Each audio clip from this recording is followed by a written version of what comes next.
Hai co-friends, pada soal ini kita diminta untuk memeriksa apakah penamaan beberapa senyawa karbon ini sudah sesuai dengan aturan penamaan UPAC atau aturan penamaan senyawa kimia yang sistematis. Pertama, kita perlu mengetahui golongan senyawa karbonnya. Kita lihat dari penamaannya, semuanya berakhiran ana. Ini mengindikasikan semua senyawa ini termasuk dalam golongan senyawa hidrokarbon alkana. Jadi, untuk penamaannya, mengikuti tata nama IUPAC untuk senyawa alkana. Alkana sendiri adalah senyawa karbon yang ikatan antar C pada rantai karbonnya adalah ikatan tunggal. Memiliki rumus umum untuk molekulnya yaitu CnH2n tambah 2. N di sini diganti dengan jumlah atom C pada rantai karbonnya. Dan urutan penamaannya yaitu dimulai dari nomor atom C rantai utama yang mengikat cabang atau nomor cabang, kemudian nama cabangnya baru diikuti dengan nama alkana yang menjadi rantai utamanya. Cabang di sini yang dimaksud adalah gugus alkil. Jadi untuk mengecek apakah penamaannya sudah benar, kita perlu gambarkan strukturnya, kemudian kita cek apakah sudah sesuai dengan aturan penamaan UPAC untuk penamaan senyawa alkana. Yang pertama, kita selalu mulai menggambar rantai C utamanya dulu. Jadi dari urutan penamaannya di sini rantai utama atau rantai terpanjangnya itu selalu dituliskan di akhir. Jadi kalau pada senyawa A, rantai utamanya adalah butana. Di depannya yaitu metil adalah cabangnya atau gugus alkil. Bedanya alkana dengan alkil hanya dari jumlah atom H-nya, di mana alkil adalah alkana yang kehilangan satu atom hidrogennya, sehingga rumus umum untuk alkil adalah CnH2n tambah 1. Misalnya pada metana adalah alkana paling sederhana dengan atom C-nya hanya berjumlah 1, dan hanya berarti jumlahnya 4 sesuai dengan rumus umumnya. Berarti bentuk alkilnya kita sisa kurangi 1 hidrogennya, jadinya CH3. Untuk namanya diganti akhiran ana jadi il. Jadi namanya adalah metil. Jadi semua yang berakhiran ana itu adalah rantai utamanya atau alkananya. Dan yang berakhiran il adalah cabangnya atau gugus alkil.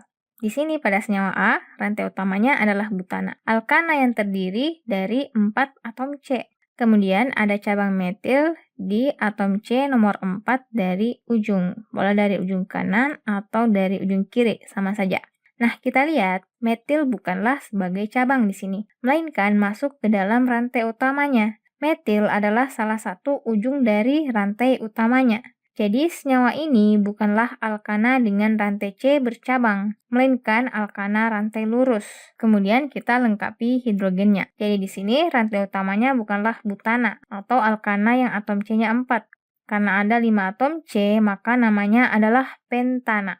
Karena rantai lurus tidak punya cabang, kita beri awalan normal atau disingkat N di depan nama alkananya. Jadi penamaannya di sini salah. Yang benar adalah N-pentana atau normal pentana. Yang B, rantai utamanya juga butana. Ada 4C. Kemudian ada cabang etil. Etil ini alkil yang atom C-nya ada 2. Jadi rumusnya C2H5. Cabang etil ini terikat di atom C kedua dari ujung, seperti ini. Nah, sekarang kita cek apakah rantai terpanjangnya sudah betul butana atau 4C. Ternyata, kalau ke bawah itu lebih panjang, ada 5 atom C. Jadi, rantai utamanya di sini salah, bukan yang rantai lurus atau butana. Kalau ada 5C, nama alkananya adalah pentana. Dan cabangnya adalah metil yang di ujung kiri. Kemudian kita lengkapi hidrogennya. Penomorannya, lihat di aturan, penomoran atom C rantai utama harus dimulai dari ujung rantai yang paling dekat dengan cabang. Artinya, atom C yang mengikat cabang harus mendapat penomoran terendah. Kalau kita mulai penomorannya dari kanan ataupun dari ujung bawah, sama saja. Cabangnya itu terikat di C nomor 3. Jadi namanya yang benar adalah 3-metil-pentana. Kemudian yang C, rantai utamanya juga butana. Kita buat lagi 4C. Kemudian ada cabang metil.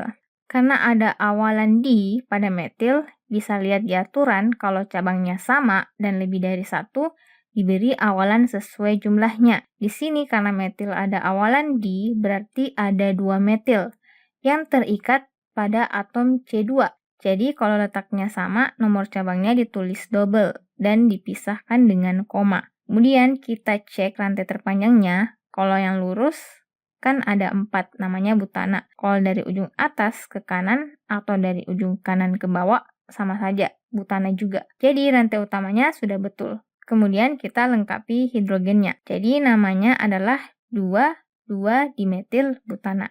Namanya sudah betul. Yang D, di sini rantai utamanya adalah pentana.